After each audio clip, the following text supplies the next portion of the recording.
Secretary of Humanitarian Services, His Excellency the President of Botswana, other dignitaries. In Uganda, we approach health with two strategies. Just, I imagine, as it is done in many countries. The two strategies for health are preventive health care on the one hand, and curative health care in case somebody gets sick. Prevention, number one, cure if you can't prevent. That's our strategy. The preventive health care includes the following. Number one, nutrition through sensitization and education, because Uganda does not lack food of any type, carbohydrates, proteins, fats, vitamins, and other micronutrients. What is sometimes lacking is knowledge of what is needed and why. Consequently, some people overeat,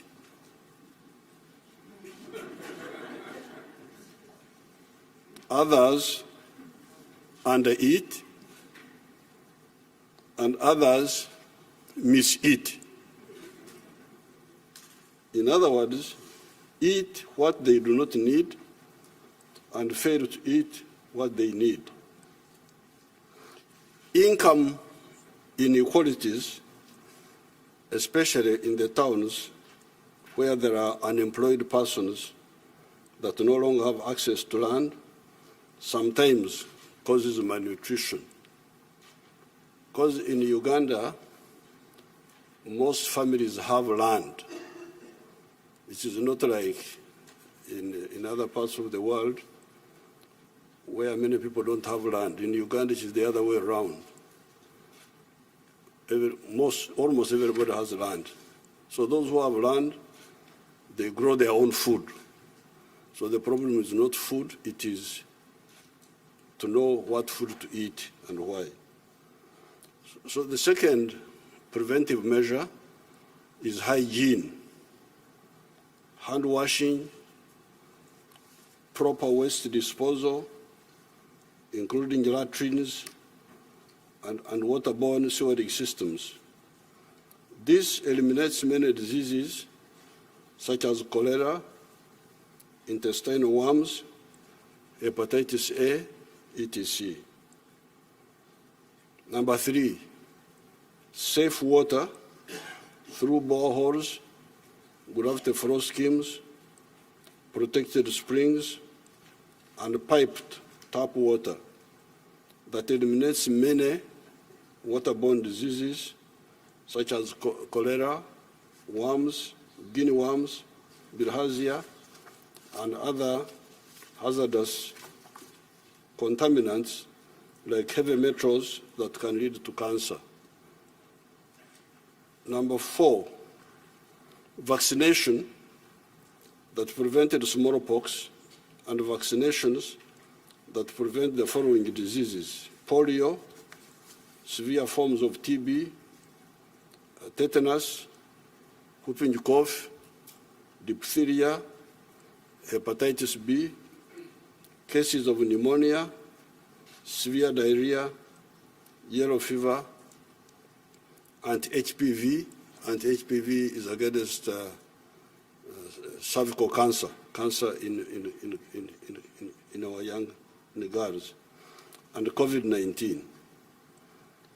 Number five, malaria prevention through the use of larvicides. If we could concentrate on that line, larvicides, killing the larvae of malaria or of mosquitoes before they become mature mosquitoes. Draining of stagnant water, because Uganda has got a lot of water. 20% of Uganda is under fresh water. So that water is good for us, but also good for our enemies. So if we don't work on it, it can be a problem. The use of treated bed nets, etc. Number 6, behavior change that has helped us to deal with HIV/AIDS, because this is a behavior problem, mainly. AIDS, you go and look for it, doesn't look for you. Corona-19, again, this is partially a behavior problem, but especially Ebola. I'm glad the Secretary was recognizing our recent little victory against this Ebola.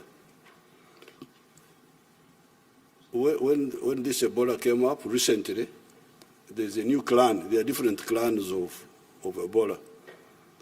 There is Ebola Congo and Ebola Sudan. So the one which visited us recently was Ebola Sudan. And people were panicking. I say, but why are you panicking? This is very simple. This disease does not attack you unless you come into physical contact with the one who has got the virus. And not just casual contact, intimate contact. Because it goes through a few places. If the Ebola virus falls on your arm here, it will not affect you. It will not affect you if it goes into the eyes, the nose, the mouth, or through sexual interaction. So, I told our people, but you know how the Ebola is going. Let's stop it. They were running around, but we stopped it. It's not such a big issue. Number 7, lifestyle diseases, such as hypertension, diabetes, heart attacks, kidney diseases, cancers, alcoholism, etc. These can be prevented in many cases by appropriate conduct, e.g., not overeating. Why do you eat too much? Not smoking, not taking excessive alcohol, and exercising, etc. Number 8, this is all in the prevention. Protecting the environment, especially the quality of the air, that can help us to prevent some of the respiratory canal diseases. Some of the pollutants can go through food chains, e.g. agrochemicals. Polluting water sources becomes therefore crucial. Those sources must be protected by ensuring that there are vegetation belts around the water bodies, e.g. forests, shrubs, etc., to make sure that we leave vegetation belts around the lakes, around the rivers, around the wells, so that they can filter out for us all these pollutants. By being serious on the above 8 points, if you are serious on these 8, which I have listed here, you eliminate 75% of all possible sicknesses that can afflict our people. That then leaves us with the 25% to deal with.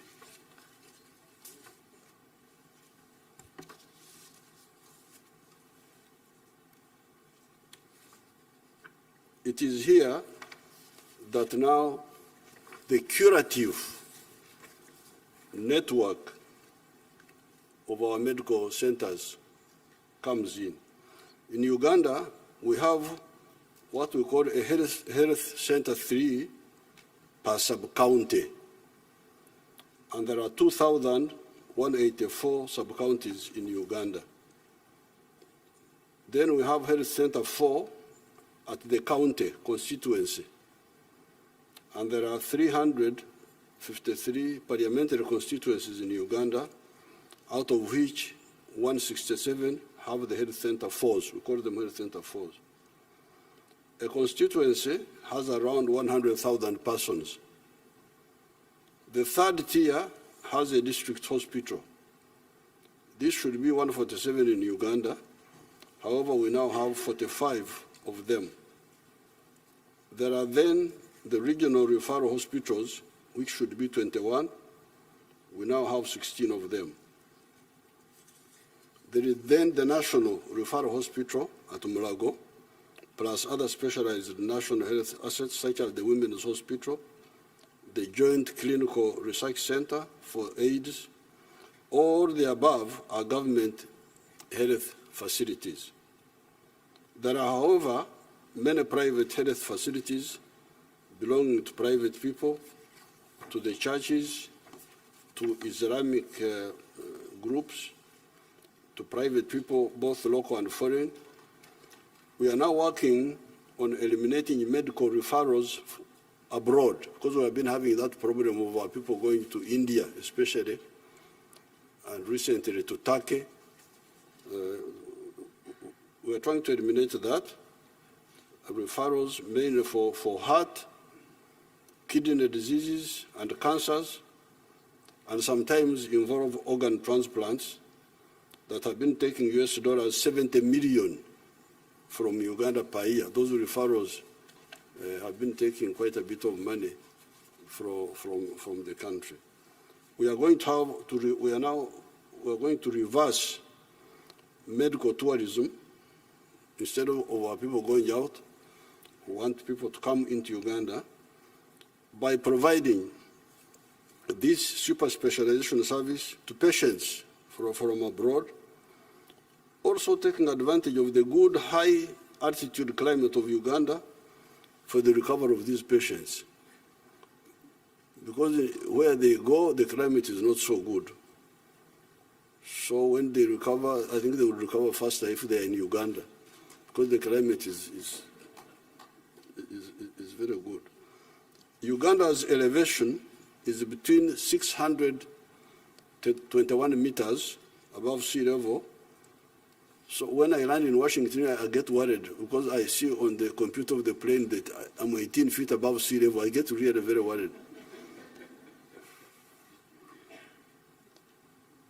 So Uganda is between 621 meters above sea level and 5,119 meters above sea level. That is why you find permanent snow on the equator. The picture of the Rwenzori here clarifies that point. In my statement, you will see the picture of the Rwenzori with permanent snow right on the equator. Uganda is therefore moving well on the issues of health. The pressure is to cause our doctors in the districts and nationally to put more emphasis on public health, avoid the sicknesses, instead of waiting for people to be sick and then get treated. This has been part of the colonial training of the doctors.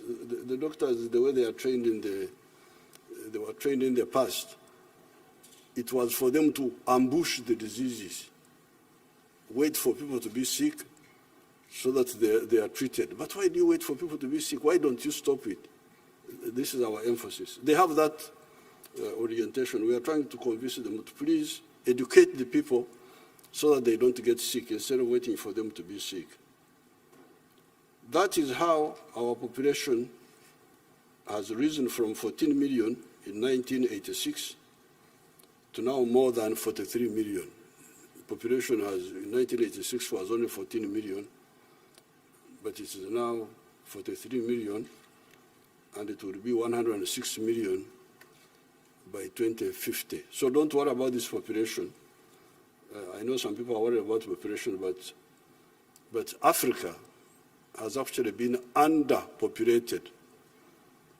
So when you are worried about population, don't worry about Africa.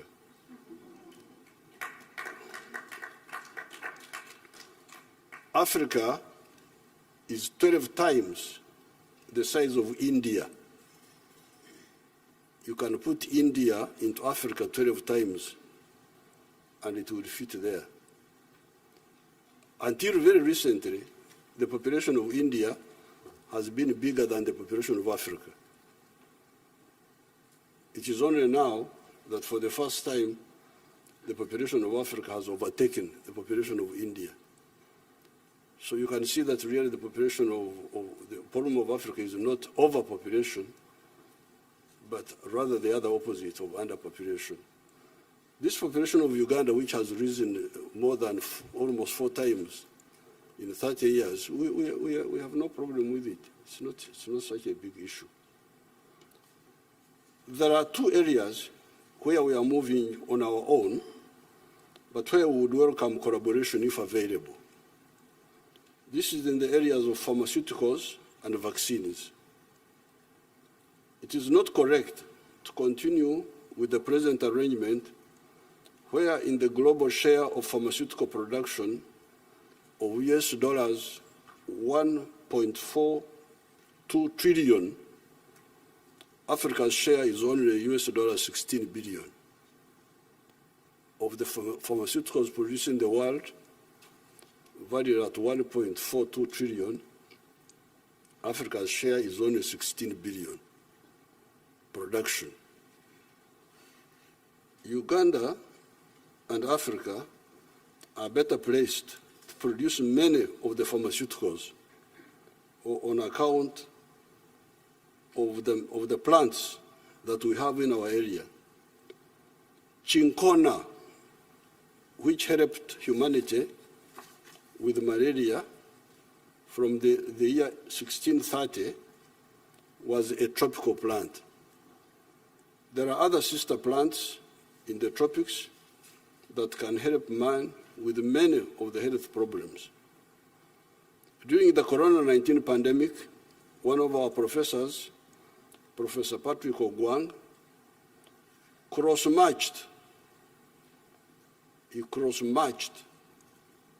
an ancient antiviral plant product that our people in the northeast of Uganda, Teso, have been using since time immemorial against measles caused by the virus rubiola, with the treatment for Corona-19 virus. And it saved so many lives. This professor, from the village knowledge, traditional knowledge, his education about viruses and so on, when this virus came, we said, oh, but we have got something we use for the other virus, the measles. Let me try it on Corona. And it just kicks it out. Just kicks it out. Uganda, with a population of 43 million, had 170,000 cases of Corona-19. And we lost 3,632 people. You very well know what happened in other parts of the world. You know how many people died. Many more than this one here.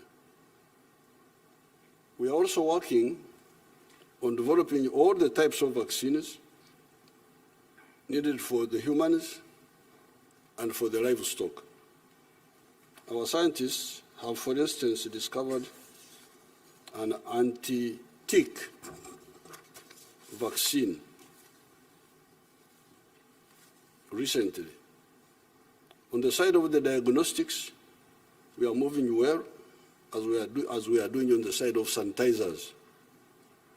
Being one of the biggest producers of bananas in the whole world, Since ancient times, it was easy to enhance the production of sanitizers from the alcohol base and from bananas. In the Great Lakes countries of Kenya, Tanzania, and Uganda, you even come across many names of marwa, wamarwa. When you hear that word marwa, wamarwa, it means alcohol, all referring to alcohol from bananas or from sorghum and millet. So we are able now to upscale this alcohol, which people are using to burn their livers, to instead burn the virus. That's how we're able to get the sanitizers. In conclusion, from Uganda's point of view, we invite friends like the United States and brothers like the African brothers who are here to cooperate with us in the production of vaccines and pharmaceuticals for the improvement of global health. Collaboration between the USA and Africa will enable the world to get cheaper medicines and vaccines. Because remember, our production costs are lower. Our production costs are lower. So if you want cheaper drugs, the place to go is Africa. In our research for vaccines development, we found that we need 17 input chemicals and reagents, including the one known as beta-propiolactone. When we're developing these vaccines, we find we need chemicals and reagents. And one of them is this one. Because I take close interest in this, you may think that I know something about chemistry, but this is just plagiarizing, stealing the knowledge of others. And when I speak, people think, oh, the man is informed.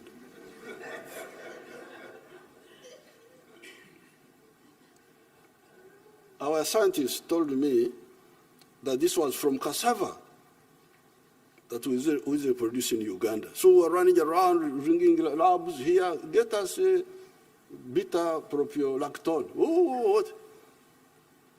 Oh, but where is this made from? From cassava. Cassava. But we have all it is not correct to produce unaffordable medicines on account of using expensive inputs when countries like Uganda can produce those inputs cheaply. Our part of the world, the Great Lakes area, had little contact with the outside world until 1841, when an Arab man by the name of Ahmed bin Ibrahim became the first non-black person to come to our area. We had never seen a non-black person until 1841 when an Arab came. And people looked at him.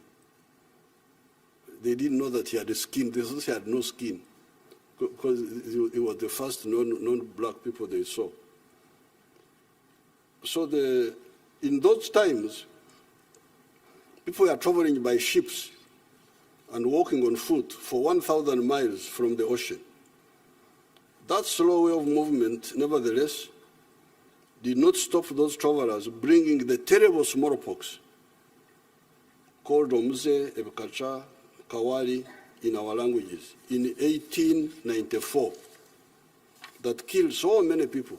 Those travelers who came from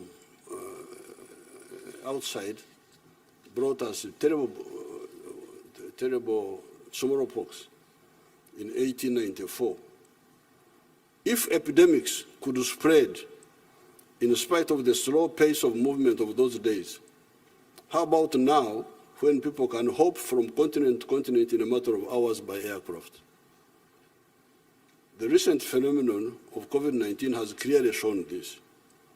This therefore means that especially with epidemics, like the Secretary said, the health of one is the health of all. I thank you, Your Excellencies.